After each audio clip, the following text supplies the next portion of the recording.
afternoon and welcome to this Software Think Tank webinar. Today's subject is achieving best practices with today's inventory management systems. My name is Jon Schreibfeder. I'll be your host today and presenter, and I'm president of a company called Effective Inventory Management. At Effective Inventory Management, our goal is to help you achieve what we call, in fact, the goal of effective inventory management. This is what we think you're trying to do with your inventory. Meet or exceed your customers' product availability expectations. I should say meet or exceed your customers' expectations of product availability. You want to do that with the amount of each item that's going to maximize your net profits or minimize your inventory investment. This is a very good goal. A lot of companies want to do that. What we're going to do today is look at how you can do that with good inventory management software. But before we actually look at characteristics of the software, I want to look at some business practices that have to be in place for you to achieve this goal.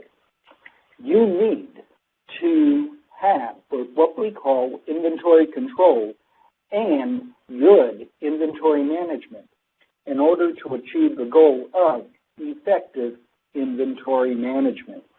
What is inventory control? Well, inventory control is protecting the inventory stored in your warehouse and storing it in such a way to minimize the cost of filling orders, controlling what you already own.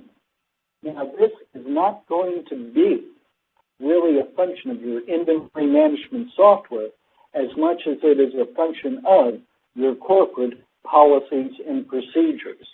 You have to have inventory control in place to succeed in inventory management.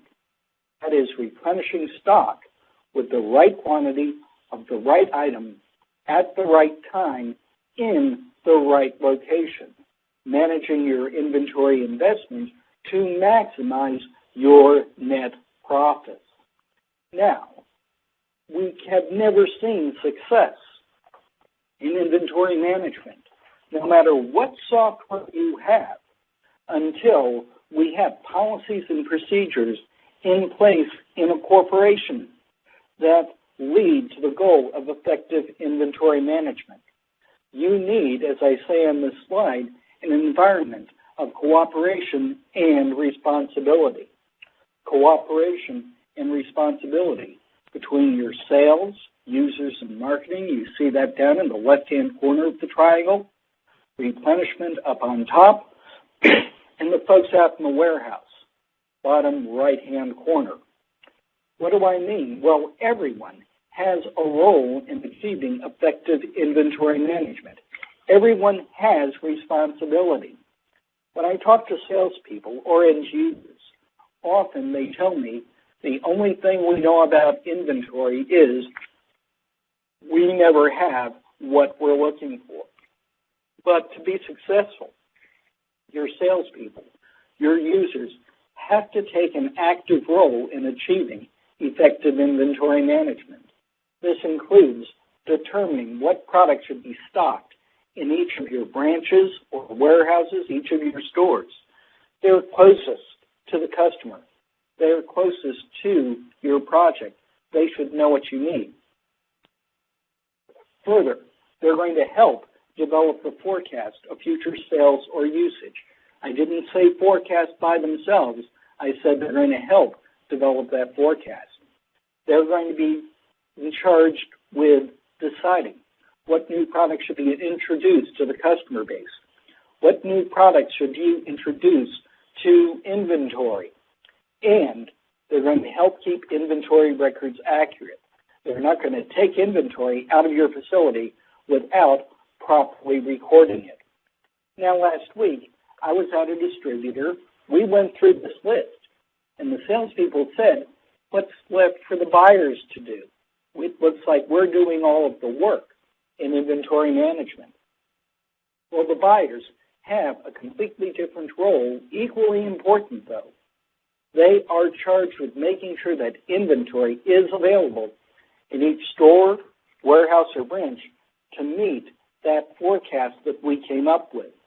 Let me clarify that. For example, if you have a forecast of 100 pieces of a particular product for January, and at the end of January, you find that you sold 4 pieces. You had forecast 100, you only sold 4. I'm going to go to the salespeople and say, why was our forecast off? What happened or what didn't happen? How can we have a better forecast for future demand of this product? On the other hand, if we forecast that we're going to sell 400 pieces of a product and I only had 3 available in a warehouse, well, I'm not going to go to the salespeople. I'm going to go to the buyer and say, why didn't we have adequate stock? What are we going to do or what aren't we going to do to make sure that we have adequate stock in the future? Replenishment's role is equally important to that of sales. Not only are they charged with making sure that inventory is available to meet the sales or usage forecast, but they're going to bring that inventory in to minimize your total cost, to maximize your profits. That means deciding how much to buy, what is the most economic purchase quantity, and where should we get it from? What vendor or what warehouse should we transfer material in from? Now we've talked about sales, we've talked about replenishment's role. Let's go out to the warehouse. Warehouse people are often, as they say in North Carolina, the red-headed stepchildren of distribution. They get no respect, sort of like the late comedian Rodney Dangerfield. But they have an equally important role in achieving effective inventory management because you can have the best, most accurate forecast possible. Your buyers can bring it in at the lowest possible cost. But if it gets lost, if it gets damaged in your warehouse, you're sunk. You can't meet customers' expectations of product availability. So they have a very important role. They're going to store your products to minimize the cost of going orders, maintain accurate on-hand quantities, protect your inventory from breakage, spoilage, and theft. That triangle of cooperation has to be in place for you to be successful. And you need that triangle in place before you implement new software. You also need to document all material movement. Best practice, is to have an inventory-related policies and procedures manual. Every type of material movement has to be documented. You need to discontinue whatever sloppy procedures you have. Sloppy procedures involve taking material out of a warehouse without it being properly recorded, substituting one product for another without noting it, taking samples out without recording it. We suggest you establish a sample account for every employee who takes material out on approval. We want to be sure that they realize that we expect that material to be returned or billed out to a customer. No material can ever leave your warehouse without paperwork. I want you to document every type of transaction where material is being moved in or out of your warehouse. Your receipts. I have on here unexpected receipts. What are those? Material that arrives without a purchase order number. Do you accept it? Who is authorized to say whether or not you accept it? Requisitions. What happens if you need something in an emergency? That's an emergency requisition. Every type of material transaction, you need a set way of handling those transactions. You need to look at this list, and this slide will be available to you, and make sure that you have an approved way to handle every type of material movement. Now, we always have exceptions to the rule. There will be situations where an employee will not be able to follow your approved way of recording material that is leaving your warehouse. Maybe you have a power failure. Maybe there's a great emergency. Whatever happens, I want you just to put a clipboard at the exit of your warehouse next to every exit door. If for any reason an employee cannot record a material withdrawal in your computer system, they will record it on the clipboard. Very easy, the date, quantity, item, the reason they're taking it, and their name. Your policy before you start looking at new software should be all material movement is properly recorded either in your computer system or on this clipboard, or it is considered stolen. Okay? This is very, very, very important. Well, now let's start looking at software. Before you actually get into the nuts and bolts of software, screen designs, inquiries, reports, all that other stuff, let's look at the 4 questions you need your enterprise resource package, that's ERP, enterprise resource package, to answer. What product should be stocked in each branch or warehouse? Your system should help you make this decision. When should each product be replenished?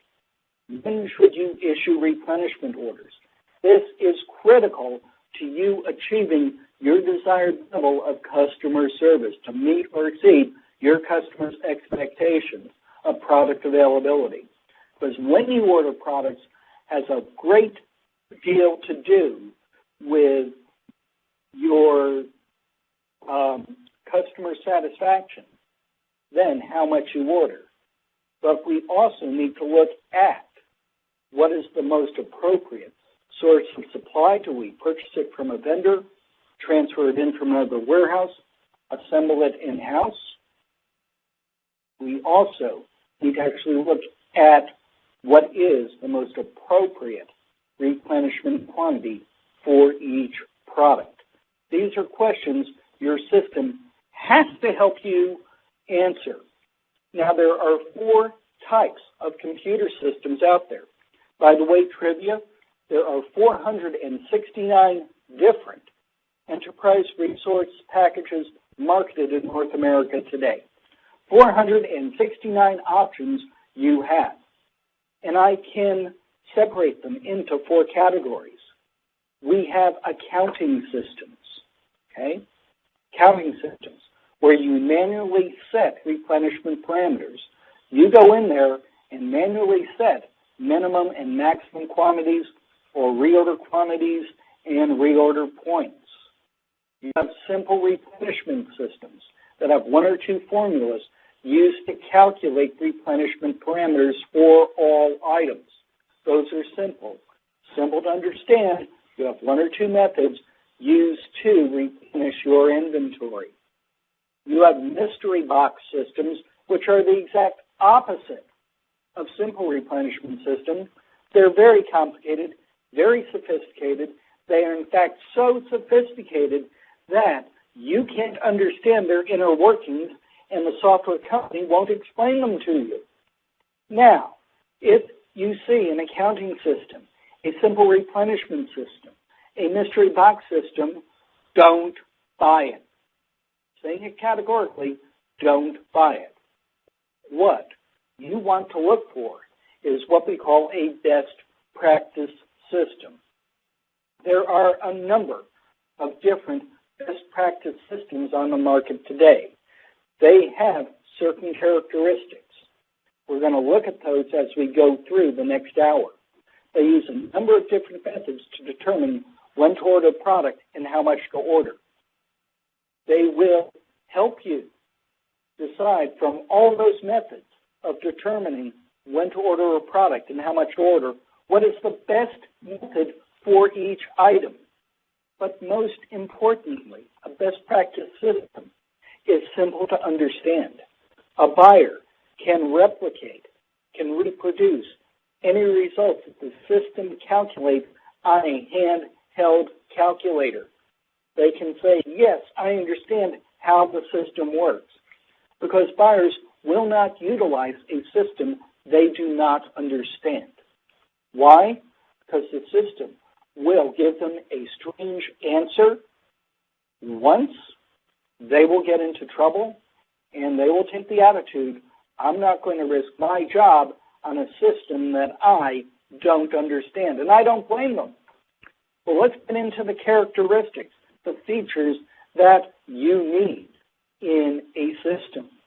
We don't have a lot of time today. I want to focus on just several characteristics that are mandatory. One of them is multiple ways to rank your products. Ranking is the process of determining each item's contribution to total activity. You've heard of the 80-20 rule, that 80% of your sales are generated by 20% of your product. That's known as Pareto's principle. That probably isn't true for a lot of you. You may find that 80% of your sales are generated, in most cases, from no more than 10 to 13% of your inventory items. But I want to focus on those products that contribute to 80% of sales activity. So we say those are your A items. B items account for the next 15% of activity. A and B items together, that's 95% of your activity. For most of you, 95% of your activity will be generated by no more than 50% of your products. That means that the other 50% of your products are only responsible for 5% of your activity. Notice I didn't say sales, I said activity. I want to rank products several different ways. Most computer systems will only rank by cost of goods sold. This is going to give you very misleading results, as you're about to see. And some computer systems don't rank by contribution. They will classify items by saying the top 7.5% of your items, regardless of their contribution, are class 1. The next 7.5% might be class 2. I want to know what products are contributing to my success and how much they are contributing. I will look at not only cost of goods sold, I'm going to look at activity, perhaps orders. How many times does a customer order the product? I don't care how much they're ordering at one time. I care about how many times they come in and say, I want some of an item. Here you see 3 items. That item C300. Low cost of goods sold, $5,000 last year, but customers came in 50 times, about once a week, asking for that product. That is a product I want to be sure I have on hand at all times. That A100, $10,000 cost of goods sold, high cost of goods sold, but I only had 2 orders. Okay? I want to make that a special order product if I possibly can. Why? I don't want a high-cost item sitting on my shelf for 6 months before it's sold, gathering dust. That's ridiculous. If I can possibly make that a special order item, I will. Now, why 3 ranks? Cost of goods sold, orders, and profit contribution. Well, let's look at 3 examples. That D100. High cost of goods sold, it's rank A. Orders rank is D, very few orders. High cost of goods sold, sold infrequently, and look at that profit. Relatively low profit. Is that an item I want to stock? A lot of dollars tied up, ordered infrequently, and when I sell it, I don't make a lot of money. Compare that to the E200. Low cost of goods sold, that's a C rank, but a lot of orders, and when I sell it, I make a lot of money. That, in fact, is an item I definitely want to stock. I want to pay a high commission on that product. that is a fantastic product. Compared to the F300, B rank for cost of goods sold, okay, not extremely high, but somewhat high. A lot of orders, but look at the profit, low profit. That's probably a commodity. I have to carry it. I'm not making a lot of money. I wouldn't pay a lot of commission on that particular item. Now, second characteristic of a very good ERP, inventory management system, is a system that forecasts accurately. A good system will consider 5 different elements in the calculation of a forecast. Past usage of the product is number 1. Yes, you have to consider what you sold in the past. What you sold in the past may be a good indication of what you're going to sell in the future, but it's not the only factor we have to consider. If you only consider past usage in forecasting future demand of products, it's like me taking you out to the interstate, having you try to drive down the road during rush hour after I have taken black paint and painted over your windshield. You can only look through the rear view mirrors. You're not going to be too successful. We need to consider 4 other elements. Internal trends. These are observed increases or decreases in usage over time, seasonal patterns of demand. A good system is going to be able to pick those up. It should be able to allow you to specify events, promotions, other occurrences that will affect future sales or usage. Sometimes holidays are events. We also want to take market knowledge gained from management, customers, salespeople, be able to add that to our forecast and evaluate it to see if it's meaningful or not. This is what we call collaborative information. Finally, and very important if you have long lead times, by that I mean lead times greater than, say, 21 days, the forecast horizon.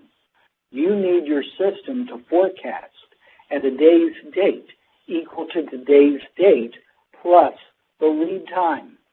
Okay, today's date plus the lead time. If you import and you have a 4-month lead time, we're in January right now, a forecast for January does you absolutely no good. You need to be buying for what you plan on selling or using in May. That's what I mean by a forecast horizon. Accurate forecasts are an integral element in achieving our goal of effective inventory management.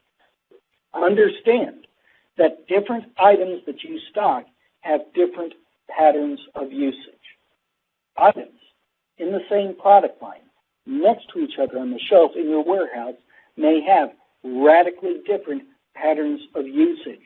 This is why I don't like simple forecasting systems that only use 1 or 2 formulas.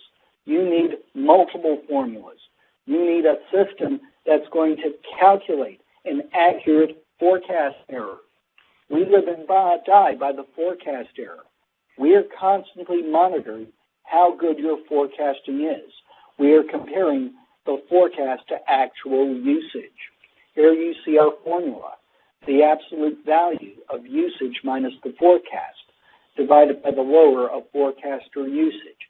This is the best formula for you to calculate your forecast error. Okay? Let's look at the example for October. We had usage of 100, a forecast of 50. That turns out to be a forecast error of 100%. You see that we have the same forecast error if we reverse the numbers as we do in September. Usage of 50 and a forecast of 100. Being oversupplied is as bad as being undersupplied. We want to get that forecast error as low as possible. And in order to do that, we need to know when our forecasting isn't up to par. But we also need to be able to tap your management information. that is available for you to forecast better. Because often future demand is best determined by analyzing customers' predictions of what they're going to buy or use rather than past usage history. Your salespeople should be trained to question customers about their anticipated product usage. Customers that have dependent demand are wonderful candidates for collaborative forecasting. What is dependent demand? That's when your customer knows what they're going to be using in the future. Maybe they are a manufacturer and they have a manufacturing schedule, or they are doing certain projects in the future and they know for certain what they're going to be using, or they have a good idea of what they're going to be using 2 or 3 months into the future. We can add collaborative information to the results of a forecast formula to get a total forecast for a specific future week or a certain month in the future. Now, a lot of you have promotions, or you will find events that will affect your forecast. Promotions hopefully are going to increase sales. Events may cause sales to increase or decrease. Regardless, I want you to start making a list of your promotions and also the events that you feel may affect usage in the future and therefore should affect your forecast of future demand. My hypothesis is I think this event will affect usage. Write it down. Then after that event, after that promotion occurs, say, did it affect usage? If so, how much? Record the results. Why? So that when that event, when that promotion occurs again, you have down on paper the effects of previous instances. But I want to emphasize this. A good computer system will allow you to clean usage history. Take out the effects of that event from your usage history, because that event will not occur at exactly the same time next year. When that event occurs, we will add the effects to our forecast.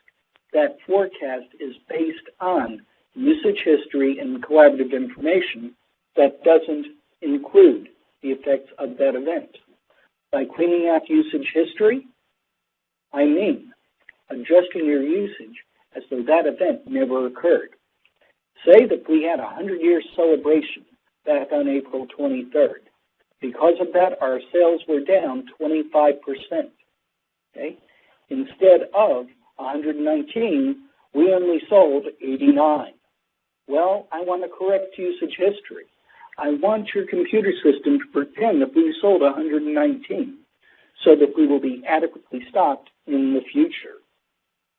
If we ran a promotion and that promotion resulted in a 26.8% increase in sales, I want to take that increase out of my usage history. I want it not to show in my sales history. When that promotion occurs again, sometime in the future, I'll take the forecast that I generated from my past usage history and maybe increase it by 26.8% to reflect what I predict my sales will be, along with my anticipated effects of this promotion. This is very, very, very important. Okay? Now, no matter how we adjust usage for events, for promotions, you will still see some significant differences between the forecast and actual usage. A good system, a best practice system, is going to identify large discrepancies between the forecast and actual usage in the month that we just ended. It's going to report them to the appropriate buyer. What's the buyer going to do with that information? Well, they're going to try to figure out what happened. And they will probably talk to salespeople to determine if each instance of unusual usage is in fact usage that will not reoccur, or if it's the start of a new trend. And if you see unusual usage, if you see big discrepancies between the forecast and actual usage that can't be explained by unusual demand or the start of a new trend, this is where you need your system to suggest that that item in the future be forecast using a better formula, one that will be more accurate, one that will minimize the difference between forecast and actual usage. But let's look at a couple of examples. In June, I sold 1,500. I had predicted I would sell 368. What happened? Did I have unusual usage, or am I looking at the start of a new trend? Well, I'm probably going to talk to my salespeople, talk to my customers to see what's going on. The same thing if usage is far below the forecast. For this item, in June, I forecast 224. I only sold 40. You see that highlighted in yellow. What happened? Well, a customer may have stopped buying the product. Was this a permanent decrease? Is the customer no longer going to buy the product? Or was this a temporary decrease? Will the customer start buying the product again in the near future?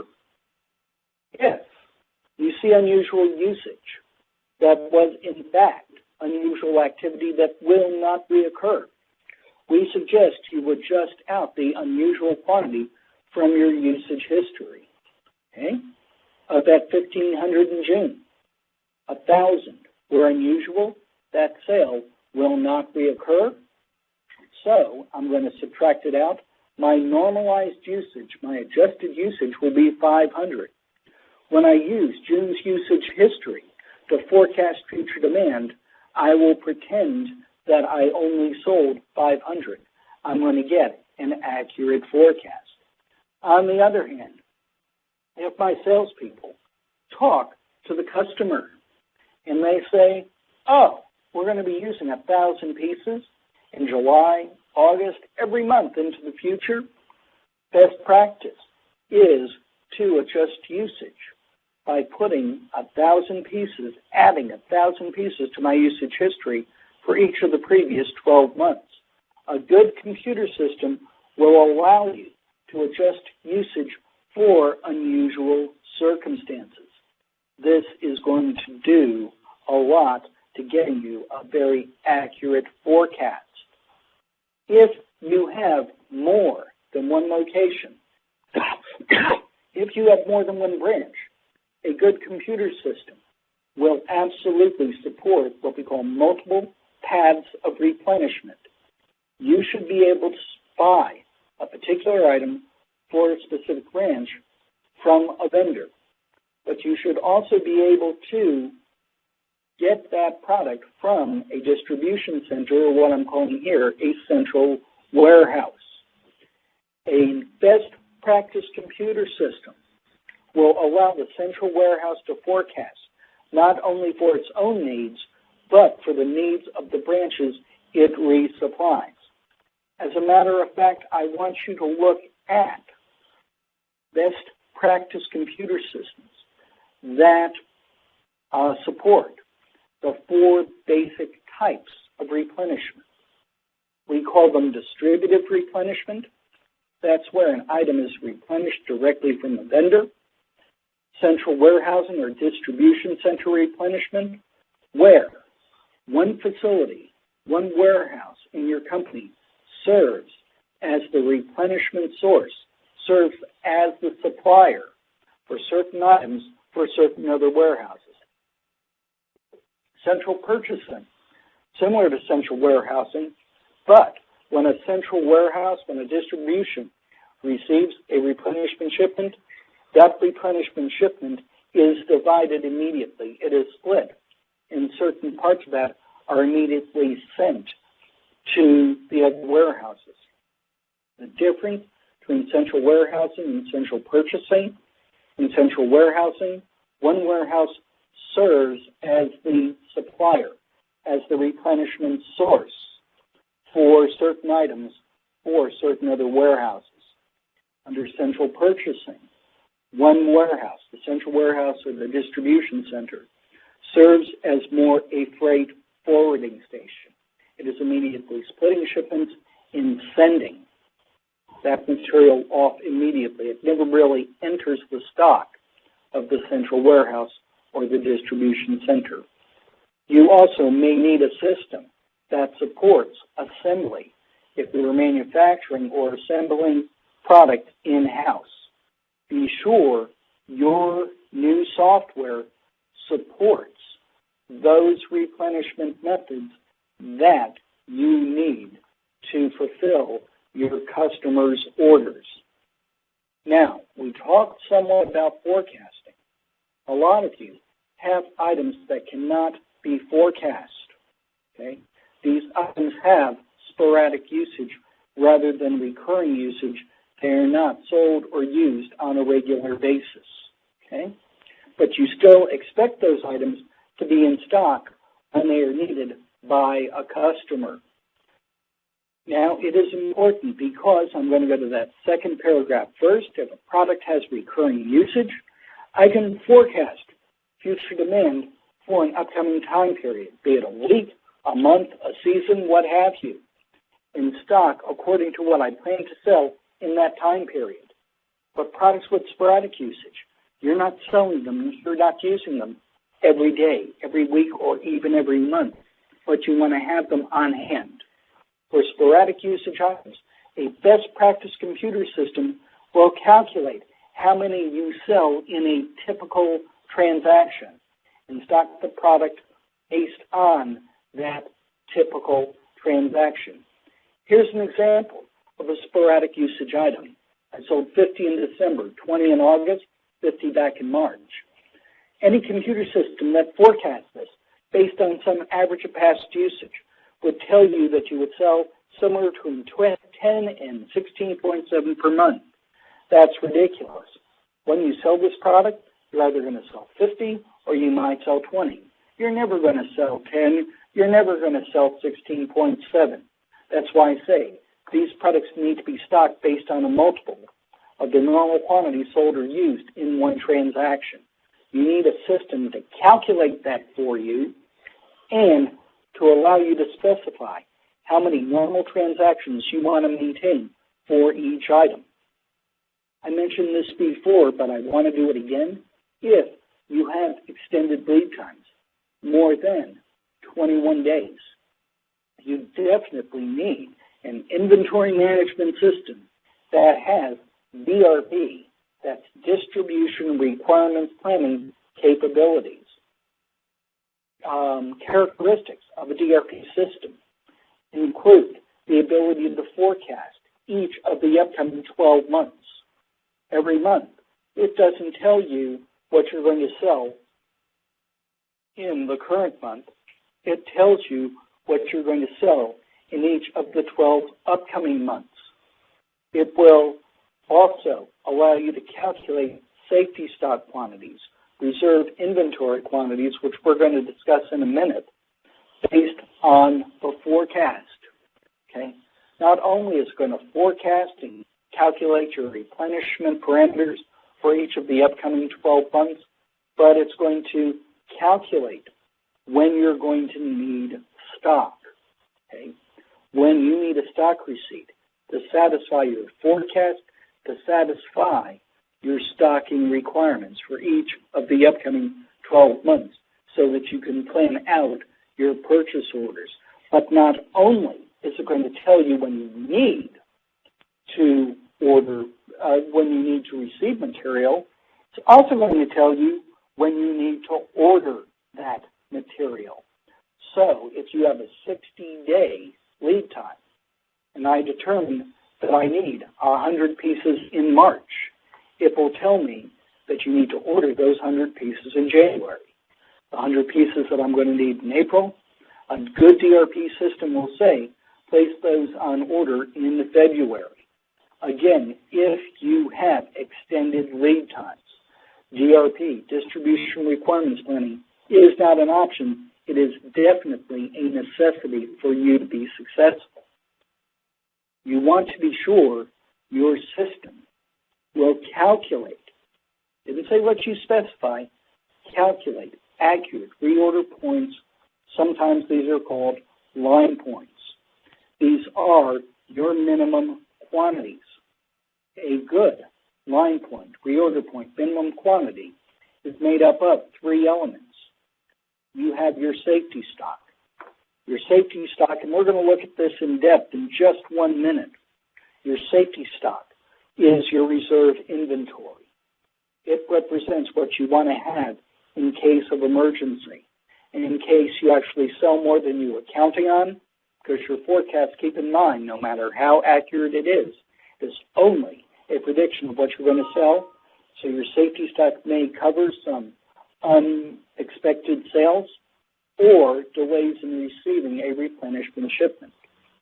But your minimum quantity also has to take into account your anticipated lead time. How long is it going to take you to get a product once you order it? If you are faced with a 7-day lead time from a supplier, it takes you 7 days to get a replenishment shipment, you need to reorder when you have at least a 7-day supply. Good inventory management system will allow you to maintain accurate lead times to make sure you're ordering at the right time. But in addition to the safety stock and anticipated demand during the lead time, you need to look at order cycles, how often you can buy from the vendor. This is different than the lead time. How often can you place a good order with the vendor? You might be able to place a good order every week. The vendor will get you the material in 2 days. It's a 2-day lead time, but a 7-day order, sometimes it's called a review cycle. Your system has to maintain accurate safety stock quantities, lead times, order cycles, as well as an accurate forecast demand for you to be ordering at the right time. This is how we're going to achieve your desired level of customer service at the lowest possible cost. Now, I want to spend just a few minutes on the safety stock. The safety stock is that reserve inventory that you want to have on hand just in case of emergency. You sold more than you thought you would, or you had a delay in receiving a replenishment shipment. Now, a good system is going to allow you to fine-tune your safety stock assessments. All items don't need the same amount of safety stock. Some items will need more than others. You have some painful back order items. Okay, these are the items you can never be out of. You want a lot of reserve inventory. Your new system should be able to allow you to specify what products have a painful back order or critical status. Products with erratic usage. You don't know what you're going to sell. You may need more safety stock. Products with erratic lead times. High profit items. Stock reserved for a specific customer. If you promise to have a product on hand for a specific customer, you have to have it. It has to be part of your reserve inventory, part of your safety stock. Some items require less safety stock. Items with very consistent usage and lead times, okay? You don't need safety stock for these items. Products with a large number of what I call hits, orders.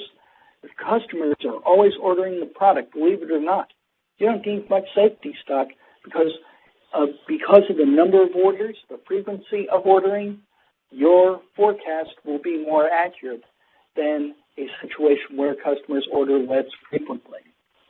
Low usage items, especially very expensive low usage items, you may decide the item is so expensive you don't want to ensure customer service. You don't want to maintain safety stock for this item. I don't want to take a paint roller approach to safety stock. I want you to take a fine-tipped artist brush and dab safety stock around your inventory exactly where it's needed. A lot of systems, especially your simpler systems, will maintain safety stock with what we call a paint roller approach. The same rules apply to all items. One of them will maintain safety stock as a percentage of lead time usage. They might say, we'll always keep 50% of anticipated lead time demand as safety stock. This will result in some items having too much, some items having too little. Again, I want to be able to dab my safety stock, assign it to specific items. You will also see some simpler systems. Say you can maintain safety stock as a number of days supply. And you may do this by rank of products, by product line, but still the same rules are applying to a lot of items. You might say, I'm going to keep 10 days worth of safety stock. If I'm selling 3 pieces per day of an item, that's 30 pieces. Again, this method will assign too much safety stock to some items, too little to other items. What we prefer is a method that works with the deviation between the forecast and usage, perhaps the anticipated lead time and actual lead time. It assigns safety stock specifically where it is needed. If an item has very consistent usage and lead times, we're not going to give it much safety stock. But if it has very erratic usage and lead times, we need enough safety stock to cover demand in those blue high usage months. We're going to assign more safety stock to this item to protect our customer service. Okay? This method works well. We're constantly monitoring, as we did before, the difference between demand and usage. If we see a significant difference between demand and usage, the technical term for difference is deviation. The larger the deviation, the more safety stock we will maintain. State-of-the-art systems will, in fact, allow you to specify a service level. How many orders do you want to be able to fill out of 100 completely in one shipment?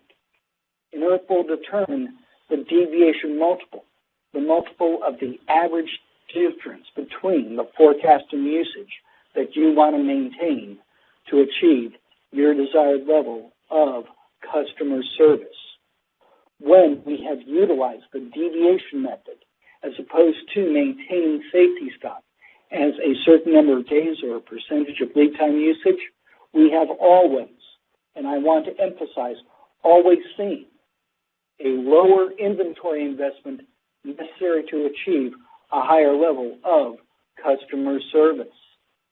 Now let's talk about purchasing opportunities. Remember I said this is the part of the buyer. As long as they have enough inventory to meet or exceed customers' expectations, meet or exceed that forecast, we should not worry about how much they buy. They're trying to minimize your total cost of inventory, minimize the cost of $1 worth of material. Now, if they only had to worry about your net investment, what you had to write a check for, that would be easy. You'd always buy the largest quantity to get the lowest unit cost. As you can see, if I buy $5,000 worth here, I get 7.5% discount, and I'm paying 92.5 cents to get $1 worth of material. But you have costs other than what you write checks for. You, in fact, have a cost of carrying inventory. A good computer system, I won't go through the math here, but a good computer system will calculate your total cost of carrying inventory during the time it takes you to sell a specific shipment. It will then figure out what your total cost of inventory is by combining your net investment with that total cost of carrying inventory to determine, considering all of your costs, what is your best buy quantity. How much are you going to make, and how are you going to maximize your profitability? The system is going to do this for you. Lastly, a good system is going to provide good, meaningful information. It's not going to overwhelm you with data. It's going to provide good analysis, exception analysis, allowing you to focus on those issues that you need to be successful. Okay? Several measurements I want to be sure are in your system. I mentioned it before, service level. Okay? Service level, the number of orders you can fill out of 100 completely in one shipment. Don't look at systems that measure a fill rate. Fill rate measures the percentage of pieces that you ship. For item D348, we have a 95% fill rate. They ordered 100, we shipped 95. That is a failure. If a customer wanted 95, they would have ordered 95 pieces. They wanted 100. We couldn't deliver 100. They're disappointed. They can wait. They can go elsewhere. It is a failure. Typically, most distributors today are looking for an overall service level, about 95%, but on those items you deemed critical, what I called before painful backorder items, they're looking for 98 to 99% service level. 99% of the time or more, you have the entire quantity you want on the shelf available for immediate delivery. The second measurement you want to be sure that your system has is an accurate measurement of inventory turnover. Turnover is misunderstood. Service level may be the most important metric. Turnover is the most misunderstood. It measures your opportunities to earn a profit. I want to show you the proper way to measure turnover, and you want to be sure that your system measures turnover in this fashion. Cost of goods sold from stock sales over the past 12 months, divided by the average inventory value over the same 12-month period. Same time period in the numerator and the denominator. A lot of systems will take a snapshot of your inventory. That's not going to give you a true reading.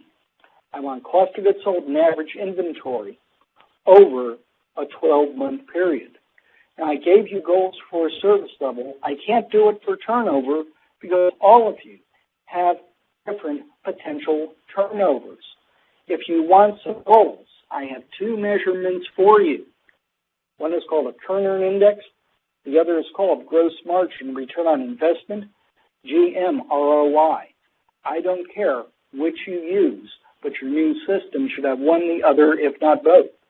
The turn index combines inventory turnover with gross margins. Its idea, or the idea behind it, I should say, is that high margins can compensate for low turnover. The turn index is calculated by multiplying inventory turnover by gross margin. So you can see in our examples, 4 turns times a 30% margin, 4 times 30 is 120. 6 turns at a 20% margin, I get the same turn index of 120. An equally good measurement is what we call gross margin return on investment. This is calculated by dividing gross profit dollars, your annual gross profit dollars, by your average inventory investment. Or you can also calculate it, you'll get exactly the same number by not multiplying your gross margin, but your markup percentage times your turnover.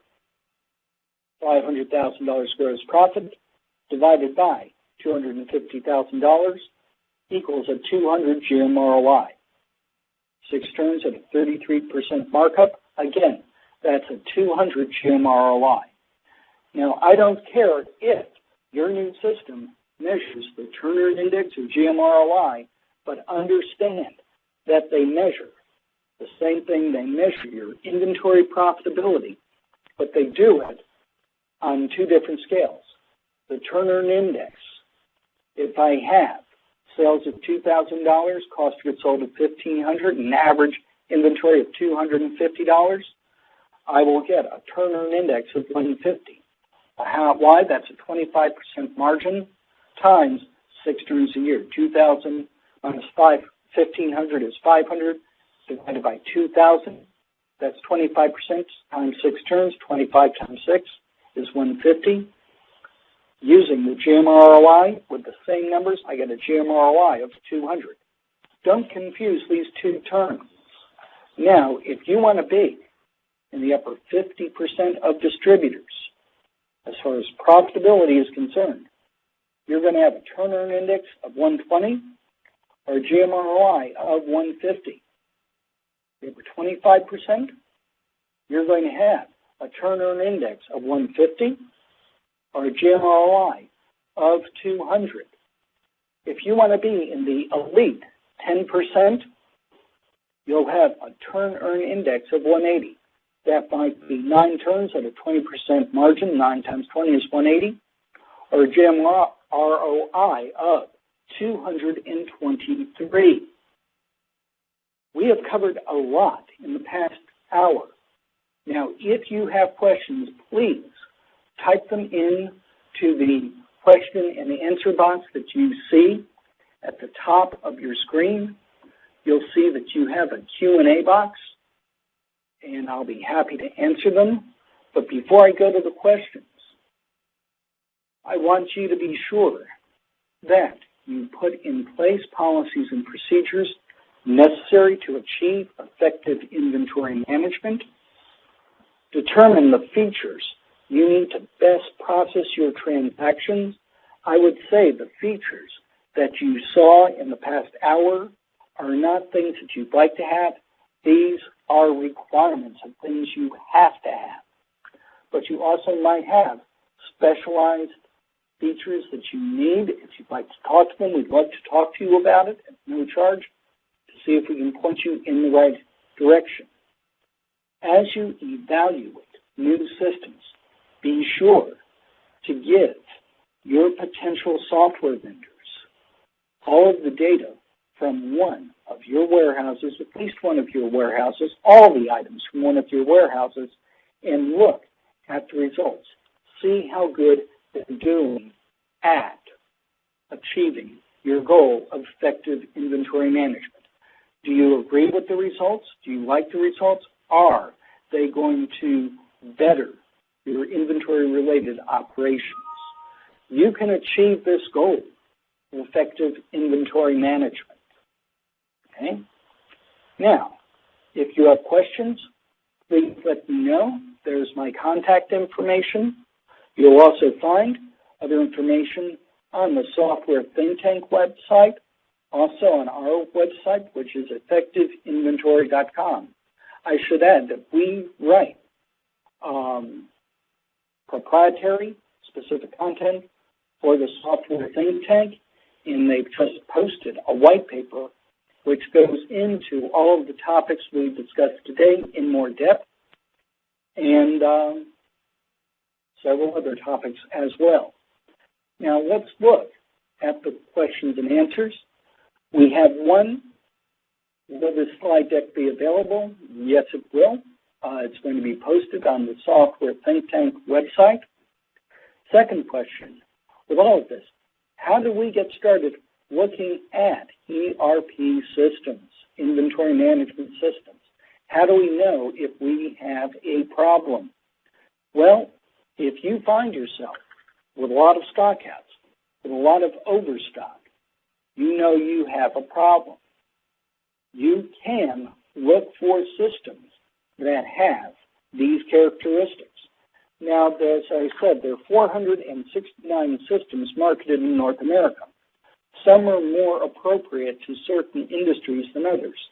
If you want some recommendations for your industry, let us know. We'd be happy to point you in the right direction. But the biggest factor that I can give you is look at potential software solutions, make sure they can process your transactions. And as I said on one of the last slides, give them all of the data from one of your warehouse, have them forecast, have them set replenishment parameters, have them calculate an ideal inventory investment, and see what the results are. Make sure you can work with their implementers, with your business partners, and you'll be successful. Well, I don't see any other questions, and we're about out of time. I want to thank you for attending today's webinar. If you do have questions, please log on to the Software Think Tank website. That's www.softwarethinktank.com.